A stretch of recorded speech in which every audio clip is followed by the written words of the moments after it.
খণ্ডত স্থাপন হোৱা এই 56খন আদৰ্শ বিদ্যালয়ত পৰীক্ষাত উত্তীৰ্ণৰ হাৰ 96.44%, অৰ্থাৎ আমাৰ 4000 যিয়ে আমি চৰকাৰী সেৱাৰ অধীনত আমি বিদ্যালয় চলাওঁ, তাতে আমাৰ কেইবাখনো 100% পৰীক্ষাত পাছ কৰা শিক্ষানুষ্ঠান আছে। কিন্তু এনেকুৱাও শিক্ষানুষ্ঠান আছে য'ত হয়তো বছৰত এজন ল'ৰাইও মেট্ৰিক পাছ কৰিব পৰা নাই। ইয়াৰ বিপৰীতে CBSE দ্বাৰা পৰিচালিত বা CBSE পাঠ্যক্ৰমৰ দ্বাৰা পৰিচালিত এই 56খন বিদ্যালয়ত 96.44% পৰীক্ষাত উত্তীৰ্ণ হোৱাটোৱে আদৰ্শ বিদ্যালয়ৰ লগত জড়িত শিক্ষক শিক্ষয়িত্ৰীসকলৰ শিক্ষাৰ প্ৰতি ধাউতি আৰু দায়বদ্ধতাকে প্ৰমাণ কৰিছে। মই আদৰ্শ বিদ্যালয়ৰ শিক্ষক শিক্ষয়িত্ৰীসকলক আকৌ এবাৰ ধন্যবাদ আৰু অভিনন্দন জনাইছো।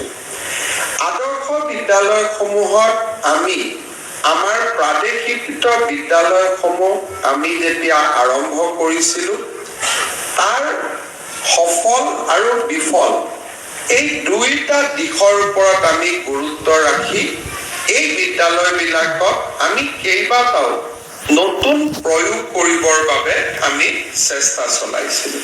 প্ৰথমতে এটা সুন্দৰ বিদ্যালয়ৰ চৌহদ। আজি আমাৰ আদৰ্শ বিদ্যালয়সমূহৰ বিদ্যালয়ৰ চৌহদসমূহ সেই সময়ত আমি সুন্দৰভাৱে নিৰ্মাণ কৰিছিলো। যোৱা বছৰ 13খন আদৰ্শ বিদ্যালয় আমি নতুনকৈ আৰম্ভ কৰিছিলো আৰু এই 13খন আদৰ্শ বিদ্যালয়কে নতুন ভৱন দিবলৈ আমি প্ৰায় 8 কোটি টকাকৈ অনুমোদন কৰিছো, যাতে নতুন 13খন বিদ্যালয়ৰ ভৱন সৰ্বাংগ সুন্দৰ হ'ব পাৰে। ভৱনৰ সমান্তৰালকৈ আমি শিক্ষক শিক্ষয়িত্ৰীৰ যিটো ক'ব গ'লে ষ্টুডেণ্ট টিচাৰ ৰেচিঅ' তাক আমি এই বিদ্যালয়সমূহত মেইনটেইন কৰাৰ আমি প্ৰচেষ্টা কৰিছো আৰু সমান্তৰালভাৱে এই বিদ্যালয়সমূহত ক্ৰীড়া, NCC আৰু সাংস্কৃতিক দিশত ই যাতে এটা সুন্দৰ প্ৰতিভাৰ স্বাক্ষৰ বহন কৰে, তাৰ বাবেও আমি লাহে লাহে ব্যৱস্থা লোৱাৰ ফালে আগবাঢ়িছো।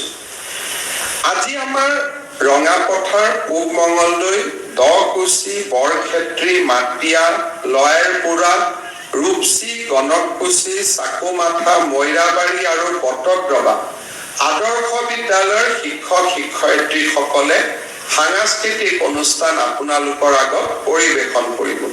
তেখেতসকলৰ উচ্চ মানদণ্ডৰ অনুষ্ঠানে এটা কথা প্ৰমাণ কৰিব যে CBSE পঢ়া অসমৰ চহৰ অঞ্চলৰ আধ্যবন্ত লোকসকলৰে কেৱল এটা মনোপলি নহয়, গাঁৱৰ দুখীয়া আটাইতকৈ পিছপৰা গাঁওখনৰ দুখীয়া ল'ৰা ছোৱালীয়েও CBSE পঢ়াৰ সপোন দিঠকত পৰিণত কৰিব পাৰে।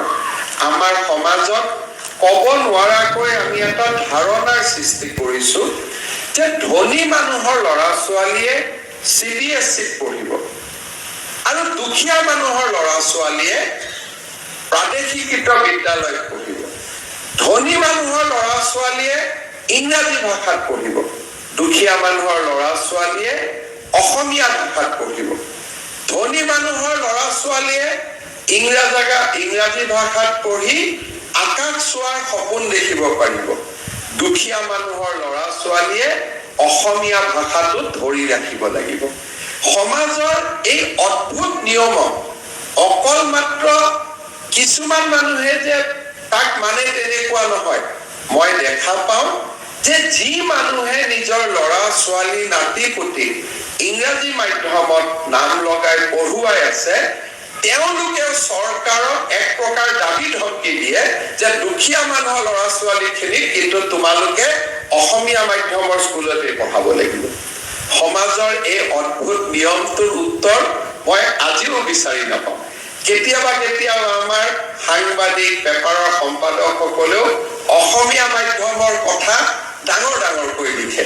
অলপ পিছত অনুসন্ধান কৰিলে আমি গম পাওঁ যে গাঁৱৰ পৰা আহি গুৱাহাটীত সাংবাদিকতা কৰা 5 বছৰ হোৱাৰ পিছত এটা নতুন জীৱনৰ আশা তেওঁলোকেও নিজৰ ল'ৰা ছোৱালীক ইংৰাজী মাধ্যমৰ স্কুলতে পঢ়ায়।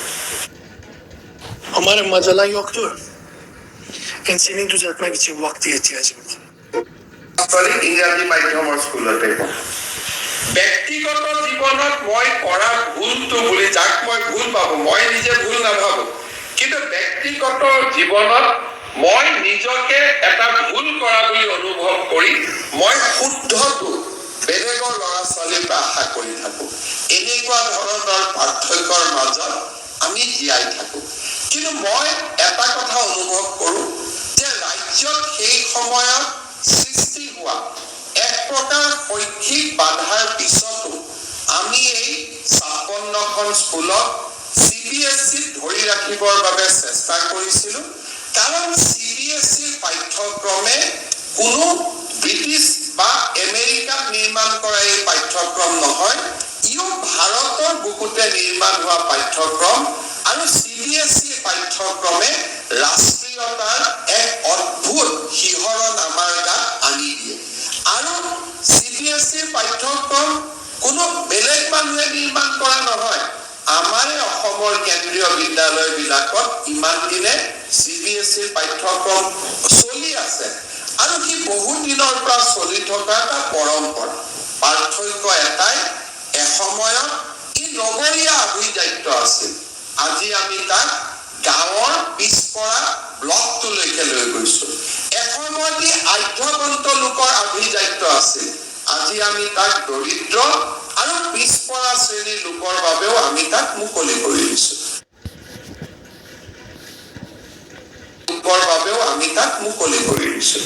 অৱশ্যে ৰাজ্যৰ ভাষাৰ প্ৰতি আমাৰ দায়বদ্ধতাৰ প্ৰতি আমি সজাগ, আৰু সেয়েহে এই আদৰ্শ বিদ্যালয়ৰ সংখ্যাও আমি 126খনতকৈ আগনবঢ়োৱাৰো আমি সিদ্ধান্ত লৈছো, যাতে প্ৰত্যেক সমষ্টিত এখন আদৰ্শ স্কুল থাকিব পাৰে আৰু 126খন আদৰ্শ বিদ্যালয় আমি ইয়াক সীমাবদ্ধ কৰিব খোজো।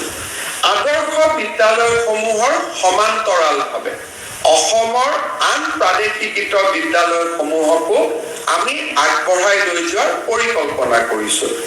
আজি যেতিয়া মই কৈছো যে 13খন আদৰ্শ বিদ্যালয়ত আমি 7 কোটি টকাকৈ আগবঢ়াইছো, সমান্তৰালভাৱে অসমীয়া মাধ্যমৰ 500খন বিদ্যালয়লৈকে আমি 7 কোটি টকাকৈ আগবঢ়াইছো। আদৰ্শ বিদ্যালয় 13খনত আমি 7 কোটি টকা দিছো, কিন্তু অসমীয়া মাধ্যমৰ 500খন স্কুলত 500 স্কুলত এইবাৰ আমি 7ৰ পৰা 8 কোটি টকাকৈ দিছো, যাতে বিদ্যালয়ৰ ভৱনবিলাক সুন্দৰকৈ নিৰ্মাণ হ'ব পাৰি। নিৰন্তৰভাৱে BEd টেট থকা শিক্ষক নিযুক্তিৰে আমি প্ৰাদেশিকৃত বিদ্যালয়সমূহতো শিক্ষকৰ গুণগত মানদণ্ড বৃদ্ধি কৰাৰ প্ৰচেষ্টা কৰিছো। মই আশা কৰো যি ধৰণে আমি আদৰ্শ বিদ্যালয় সেই একেই গাঁৱৰ পৰা অহা একেই দৰিদ্ৰ আৰু নিম্ন মধ্যবিত্ত পৰিয়ালৰ মাজত আমি 96% পৰীক্ষাৰ ফলাফল ৰাখিব পাৰিছো। মই ভাবো যে আমাৰ প্ৰাদেশিকৃত বিদ্যালয়সমূহতো আমি এনে ধৰণৰ এটা পাৰ্চেন্টেজ আগলৈ গৈ আমি ৰাখিব পাৰিম। আমাৰ প্ৰাদেশিকৃত আৰু আদৰ্শ বিদ্যালয়ৰ মাজত হোৱা গঠনমূলক প্ৰতিযোগিতাই আমাৰ শৈক্ষিক ব্যৱস্থাটো আৰু অধিক আগুৱাই লৈ যাব বুলি মই আশা কৰো।